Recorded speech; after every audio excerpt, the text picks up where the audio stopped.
Ralston gathered his thoughts as best as he could, banishing sleep and telling himself there was one good thing about this situation. If they didn't want him to see their faces, they intended to leave him alive. Maybe. Gentlemen, he said. Mr. Yellow laughed and gave him a thumbs up. Good start, genius. Ralston nodded as if at a compliment.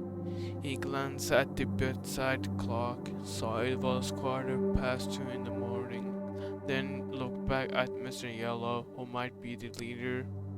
I have only a little money, but you're welcome to it if you will only leave without hurting me.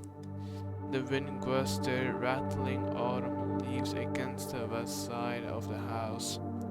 Ralston was aware that the furnace was running for the first time this year.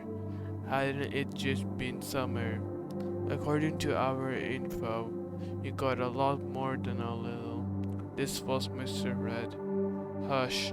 Miss Yellow extended a hand to Ralston. Get off the floor, genius. Ralston took the offered hand, got shakily to his feet, then sat on the bed. He was breathing hard, but all too aware self-awareness had been both a curse and a blessing all his life. Of the picture he must make an old man in flappy blue pajamas, nothing left of his hair but white popcorn puffs above the ears. This was what had become of the writer who, in the year JFK became president, had been on the cover of Time magazine. John Boston, America's reclusive genius. Wake up, genius. Catch your breath. Mr. Yellow said he sounded solicitous, but Ralston did not trust this. Then we will go into the living room where normal people have their discussion. Take your time. Get serene. Ralston breathed slowly and deeply, and his heart quieted a little. He tried to think of Peggy with her teacup-sized breasts, small but perfect, and her long smooth legs, but the dream was as gone as Peggy herself, now an old crone living in Paris on his money. At least Yolande, his second effort at martial bliss, was dead, thus putting an end to the alimony. Red Mask left the room, and now Ralston here rummaging in his study. Something fell over. Drawers were open and closed. Doing better? Mr. Yellow asked, and when Ralston nodded, come on then. Ralston allowed himself to be led into the small living room, escorted by Mr. Blue on his left and Mr. Yellow on his right. In his study, the rummaging went on. Soon Mr. Red would open the closet and push back his 2 jackets and 3 sweaters, exposing the safe. It was inevitable. All right, as long as they leave the notebooks, and why would they take them? Thugs like these are only interested in money. They probably can't even read anything more challenging than the letters in Penthouse. Only he wasn't sure about the man in the yellow mask. That one sounded educated. All the lamps were on the living room, and the shaders weren't drawn.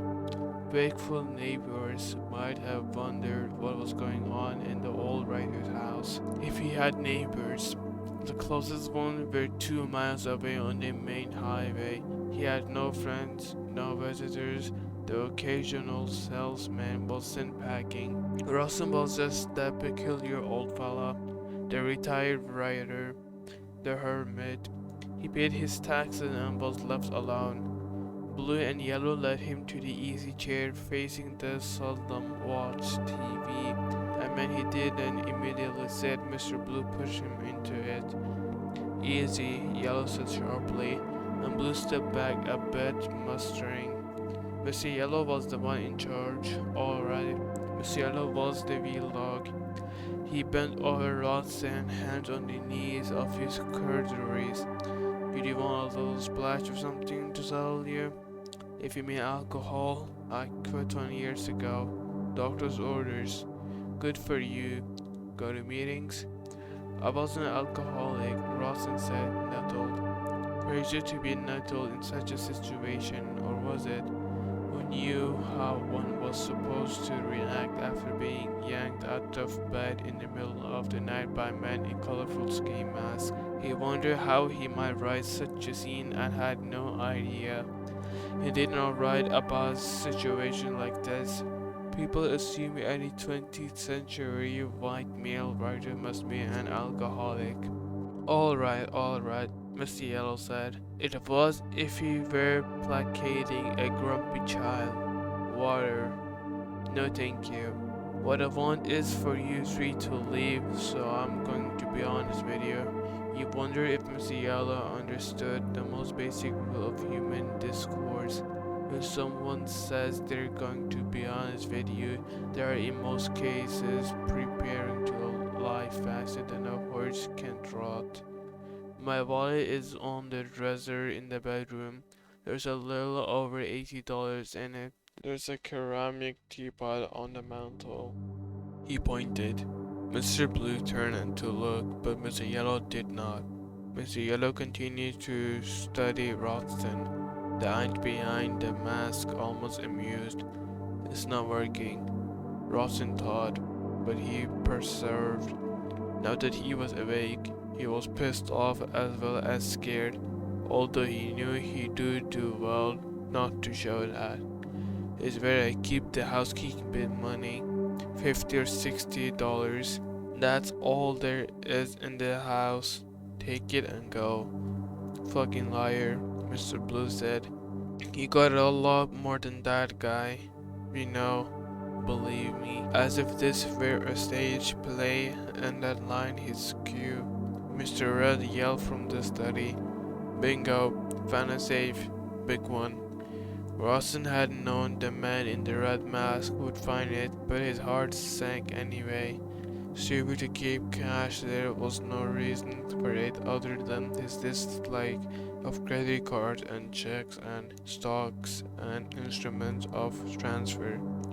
All the tempting chains that tied people to America's overwhelming and ultimately destructive debt and spend machine. But the cash might be his salvation. Cash could be replaced. The notebooks, over 150 of them, could not.